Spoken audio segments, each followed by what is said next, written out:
सही स्कूल, सही फ्यूचर।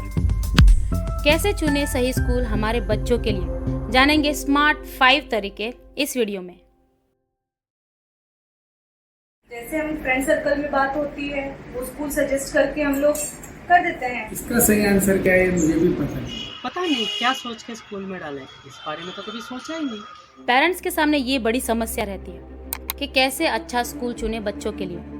पास के अपने पड़ोसी अपने बेटे और बेटी को इस स्कूल में डालते हैं, वही डाल देते हैं, या फिर महंगी स्कूल यानी बेस्ट एजुकेशन वहाँ डाल देते हैं। इस गलतफहमी में रहकर तो कभी बच्चों का एडमिशन मत करना। तो क्या देखकर स्कूल को चुने। 15 साल पहले एक बहुत ही अच्छी मूवी आई थी, 3 इडियट्स। उसमें एक बहुत ही अच्छा स्लोगन भी था, एक मैसेज दिया था, बच्चा काबिल बनो काबिल, सक्सेस तुम्हारे पीछे अपने आप भागेगी। पर काबिल बनाने के लिए काबिल स्कूल भी तो जरूरी है। अगर आपने वो काबिल स्कूल ना चुनी तो आप खाली फीस भरते रह जाओगे और आपके बच्चे होमवर्क करते रह जाएंगे और 2 से 3 किलो के बैग का बोझ उठाकर वो स्कूल से घर और घर से स्कूल के चक्कर काटते रह जाएंगे। कहते हैं स्कूल बच्चों का दूसरा घर होता है, तो सही घर चुनना जरूरी है। तो चलिए जानते हैं कौन से वो 5 आसान और स्मार्ट तरीके हैं जिसे स्मार्ट पेरेंट्स अपनाकर सही स्कूल चुन सकते हैं अपने बच्चों के लिए। आ गए। अब कितने बार बोला आपको कि स्कूल ऐसा चुना जिसमें होमवर्क ना और छुट्टी ज्यादा। साथ होमवर्क हुआ कि नहीं? अच्छा ये वीडियो देखो, मुझे पढ़ने दो। Like share and subscribe. ये 5 स्टेप कौन से हैं, ये जानने से पहले मैं आपको एक इम्पॉर्टेंट स्टेप बताती हूँ। सबसे पहले आता है सही बोर्ड चुनना। इसके ऊपर मैंने एक डिटेल में वीडियो बनाया है, आप वो जरूर देखें और इसकी लिंक डिस्क्रिप्शन बॉक्स में है। और एक और जरूरी बात, अगर आपने हमारे चैनल को सब्सक्राइब नहीं किया तो तुरंत सब्सक्राइब करें ताकि आपका पेरेंटिंग सफर आसान हो सके। तो चलिए फिर आगे बढ़ते हैं अभी पहले स्मार्ट स्टेप की तरफ। एक बार आपने बोर्ड सिलेक्ट कर लिया तो सबसे पहला स्टेप आता है स्कूल की लिस्ट बनाना। आप इन 2 बेसिक चीजों पर स्कूल की लिस्ट बना सकते हो। सबसे पहला है लोकेशन और दूसरा है फीस। लोकेशन किस लिए? अगर आपने स्कूल आपके घर से बहुत दूर चुना है तो आपके बच्चों का खाली टाइम ट्रैवलिंग में ही चला जाएगा। अगर आपके बच्चे 1 से 1.5 घंटा स्कूल बस में बिता रहे हैं तो बच्चे थक जाएंगे और ना ही उन्हें स्कूल के बाद होमवर्क करने का टाइम मिलेगा और ना ही स्टैमिना बचेगा। और बचे हुए टाइम का आप यूज क्या कर सकते हो? आप बच्चों को स्किल सिखा सकते हो या किसी क्लास में डाल सकते हो। वही दूसरा है फीस। आप अपने बच्चों के लिए एक बजट फिक्स करें और उस बजट के हिसाब से ही स्कूल की लिस्ट बनाएं। एक बात आपको यहाँ पे बतानी है कि बच्चों को महंगे स्कूल में डालना जरूरी नहीं है। महंगा स्कूल यानी बेस्ट एजुकेशन, इस गलतफहमी को आप पहले साइड में रखिए। बहुत बार लोकल स्कूल्स भी होते हैं जो बेस्ट एजुकेशन देते हैं। दूसरी स्मार्ट स्टेप है स्कूल का विजन और मिशन चेक करना। आपने जो लिस्ट बनाई है स्कूल की, उन सभी स्कूल के मिशन और विजन को जरूर चेक करें, ये बहुत जरूरी है। मैं आपको ऐसी बातों का खुलासा करूंगी जो सब पेरेंट्स को पता होना चाहिए। बहुत सालों से मैं एजुकेशन फील्ड में हूँ तो मुझे अंदर की बात पता रहती है। प्राइवेट स्कूल्स को एक्चुअली मैनेजमेंट रन करता है, ना कि प्रिंसिपल। इसीलिए कोई भी स्कूल के प्रिंसिपल के जानने से पहले वहाँ के मैनेजमेंट और ट्रस्टी के बारे में इंफॉर्मेशन निकालें। क्यों? क्योंकि मैनेजमेंट और ट्रस्टी ही स्कूल को चलाती है। प्रिंसिपल और टीचर तो उनके ऑर्डर्स को फॉलो करते हैं। अब यहाँ पर क्या चेक करना है? मैनेजमेंट का बैकग्राउंड और उनकी सोच। अगर मैनेजमेंट के जो मेंबर्स होते हैं जो कि स्कूल को रन करते हैं, उनका बैकग्राउंड अगर एजुकेशन फील्ड से ऑलरेडी है तो वो समझते हैं रियल एजुकेशन की वैल्यू क्या होती है। वही अगर कोई लोकल पॉलिटिशियन या कोई बिजनेसमैन स्कूल चला रहा है जो कि मैनेजमेंट में, उनका मेन पर्पस होता है पैसे कमाना। अब आप खुद सोचिए, अगर मैनेजमेंट पैसों के पीछे भागेगा तो आपके बच्चों को वो वैल्यूएबल एजुकेशन मिल पाएगा? नहीं। मैंने दोनों तरह के मैनेजमेंट के साथ काम किया है। एक तरफ ऐसा मैनेजमेंट था जो खाली बिजनेस पर्पस से स्कूल रन करता था और उसके जो बुरे परिणाम थे मैंने बच्चों पर देखे। और जो दूसरे मैनेजमेंट के साथ मैंने जो काम किया था, उनका एजुकेशनल बैकग्राउंड था, यानी वो खुद टीचर्स थे, तो उनको वैल्यू पता है कि बच्चों को सही एजुकेशन देना कितना जरूरी है। किसी भी मैनेजमेंट का मिशन और विजन डिसाइड करता है आपके बच्चों का फ्यूचर। इसीलिए यहाँ पर पेरेंट्स को थोड़ी तो मेहनत करनी पड़ेगी। और याद रखिए, ये सबसे इम्पोर्टेंट स्टेप है इन 5 स्टेप में से, क्योंकि ये सवाल है आपके बच्चों के भविष्य का।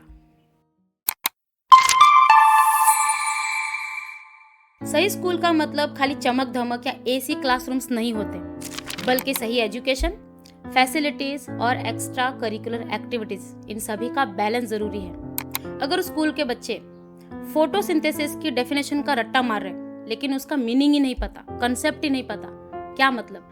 वही बच्चे अगर आपको उस कंसेप्ट को अच्छे से एक्सप्लेन कर दे, वो रियल एजुकेशन है। याद रखें, हमें बच्चों को 3 इडियट्स का चतुर नहीं बनाना है जो हर चीज का रट्टा मारता है और मीनिंग ही नहीं समझता। चमत्कार का मतलब नहीं चाहिए दुबे जी, मैं याद कर लेंगे, I'll memorize it। बल्कि हमें रैंचो बनाना है जो लर्निंग को अपने रियल लाइफ में उतारता है। उस स्कूल का एजुकेशन देखने के बाद आपको देखना है कि वो स्कूल आपके बच्चों के स्किल को डेवलप करने के लिए कौन से एक्टिविटीज प्रोवाइड कर रहे हैं, जैसे कि sports, arts, music, communication skill, public speaking skills, ऐसे कई और सारे स्किल्स होते हैं या एक्टिविटीज होते हैं, वो सभी चेक करें। इसके बाद आपके बच्चे 5 से 6 घंटे स्कूल में बिताने वाले हैं, तो वहाँ की सिक्योरिटी, वहाँ की सफाई, वहाँ की लैब्स, कंप्यूटर लैब्स, वहाँ का एटमॉस्फियर, क्लासरूम्स, प्रोजेक्टर्स, ये सभी आपको चेक करना जरूरी है। इन सभी चीज़ों का सही बैलेंस ही आपके बच्चों के पर्सनालिटी को निखारेगा। यहाँ पर मुझे एजुकेशन के बारे में एक और बात बतानी है। क्या फ़ायदा उन 99% मार्क्स का जो रट्टा मारकर बच्चों ने लिया है? वो बच्चे सबके सामने बोल ही नहीं पाते। वही 60% लाने वाला बच्चा कम्युनिकेशन स्किल और कन्विंसिंग पावर से पूरी दुनिया जीत सकता है। होप आप समझ सको रियल एजुकेशन क्या होता है। नेक्स्ट स्टेप है टीचर्स रोल और वहाँ का एटमॉस्फेयर। किसी भी स्कूल का मेन एसेट होता है वहाँ के टीचर। एक अच्छा टीचर खाली मार्क्स नहीं बढ़ाता बल्कि बच्चों के फ्यूचर को और उसके पर्सनालिटी को शेप देता है। जरा सोच के देखिए, अगर एपीजे अब्दुल कलाम को वो इंस्पायरिंग टीचर ना मिलते तो वो आज मिसाइल मैन ऑफ इंडिया नहीं कहलाते। और वही सचिन तेंदुलकर को अगर उनके मास्टर यानी रमाकांत आचलेकर जी नहीं मिलते तो आज हम उनको मास्टर ब्लास्टर कह के नहीं पुकारते। सही है ना? वैसे ही स्कूल के टीचर सही होना जरूरी है। आप देखिए वो टीचर कितने क्वालिफाइड है, क्या वो खुद को अपग्रेड कर रहे हैं, क्या वो ट्रेनिंग ले रहे हैं आपके बच्चों के लिए। इसी के साथ मैटर करता है कि एक क्लास में कितने बच्चों को बिठाया जाता है, यानी teacher student ratio. RT act 2009 के हिसाब से 1st से लेके 5th स्टैंडर्ड तक टीचर स्टूडेंट रेशो होना चाहिए 30:1, यानी हर 30 बच्चों के पीछे एक टीचर। और वही 6 से लेके 8th स्टैंडर्ड के लिए रेशो है 35:1। लेकिन अगर क्लास में 40 से 60 बच्चे भरे रहेंगे तो कैसे वो एक टीचर आपके बच्चों पर ध्यान दे पाएगी? कैसे आपके बच्चों का डेवलपमेंट होगा? कैसे वो अपने डाउट सॉल्व कर पाएंगे? तो यहाँ पर इस बात को इग्नोर मत करना। अगर उस स्कूल में एक क्लास की कैपेसिटी 60 से ऊपर है या 40 से ऊपर है तो वहाँ पर एडमिशन लेना ड्रॉप कर दीजिए। वही दूसरी बात आती है वहाँ का एटमॉस्फेयर। अगर वहाँ पे एटमॉस्फेयर स्ट्रेसफुल है तो इसका असर सीधे आपके बच्चों के पढ़ाई पर तो होगा ही, उनके मेंटल हेल्थ पर भी होगा और शायद इसकी वजह से बच्चे आगे ना बढ़ पाए। ये है visit the school and decide. Parents अपने फ्रेंड सर्कल में भी स्कूल का रिव्यू पूछ सकते हैं। पेरेंट्स आपको सही जानकारी दे सकते हैं। यही बात आप किसी टीचर को मत पूछना, क्योंकि टीचर अपने स्कूल की तारीफ ही करेगी। और एक और जरूरी बात, किसी भी ब्रोचर या वेबसाइट पर भरोसा ना करें, क्योंकि स्कूल छापने को कुछ भी छाप सकती है। जैसे कि ब्रोचर में बहुत ही आलीशान स्कूल ग्राउंड है और रियलिटी में ग्राउंड ही नहीं है। इसीलिए लिस्ट में डाले हुए सभी स्कूल को आप खुद विजिट करें, वहाँ के प्रिंसिपल से मिले, उनका मिशन विजन समझे, वहाँ के स्टाफ और टीचर से मिले, वहाँ के फैसिलिटी को, सिक्योरिटी को बारीकी से जाने और फिर इन सब बातों को ध्यान में रखकर एक अच्छा सा स्कूल डिसाइड करें। आखिरकार बिलीव योर इंस्टिंक्ट, यानी आपके अंदर की आवाज पर भरोसा करें। जब आप किसी स्कूल में जाते हो और आपको अंदर से आता है कि हाँ यही वो स्कूल है जो मेरे बच्चे का दूसरा घर बनेगी, तो उस पर भरोसा करें। तो ये तो थे कुछ स्मार्ट तरीके सही स्कूल चुनने के। मानती हूँ इसमें थोड़ी मेहनत लगेगी, लेकिन ये मेहनत ले रहे हो आप अपने बच्चों के लिए। अब तक हमने सही बोर्ड चुनने से लेकर सही स्कूल चुनने तक आपको सारी जानकारी दे दी है।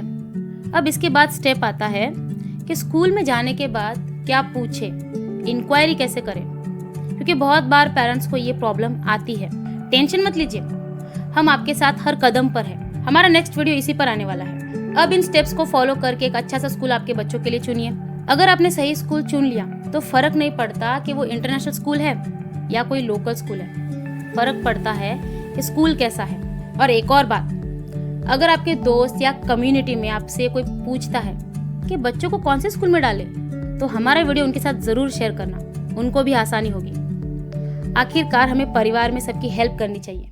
उम्मीद है आपको ये वीडियो अच्छा लगा होगा और इससे आपको हेल्प मिलेगी। तब तक के लिए हैप्पी पेरेंटिंग। आ गया स्कूल ऐसा चुनो जिसमें होमवर्क ना और छुट्टियां ज्यादा हो। आप गलत स्कूल चुनते हो, परेशानी हमें होती है। मस्ती कर रहे हो? अरे भागो भागो, मम्मी आ गई। आगे का ममता मैम बता देगी।